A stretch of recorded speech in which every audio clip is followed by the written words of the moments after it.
So this last review I'm doing today is a one that came out of necessity.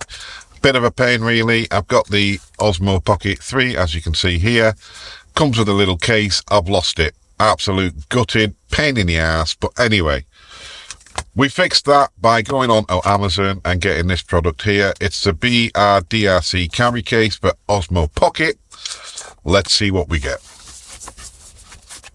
$12.99. This retails at, so that's well under $20 if you are in the USA.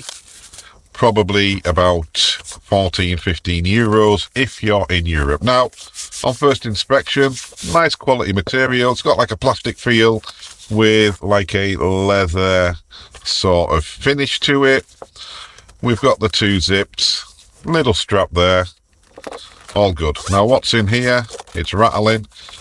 We've got another little strap, all good, and one of those sort of like mountaineering buckles, so we could put that onto there and then just have it clipped onto something, and that should be nice and secure.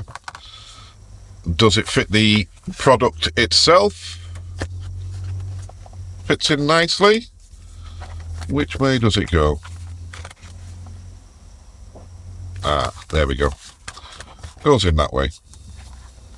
That's cool. That's going to be great there. I'm just going to leave that in the car. Now, another thing I'm going to do, I usually carry around with me as well my... Where are they? I've got my ND filters. What I'm going to do is I'm going to take this sponge out and then fit them in here as well. So they're going to be on hand. All I've got to do is chop the sponge down a little bit and then we'll fit them in the top of the case. And all good. I'm quite happy with that. So if you need one yourselves, guys, I'm going to leave a link in the description where you can get one off Amazon yourself. It is a handy little tool. It's going to keep it clean, dust-free, no dust getting in the motors or anything when it's in the car or in my pocket. And yeah, another win. Don't forget, guys, like, subscribe, and we'll see you in the next video. Let's get the thumbnail.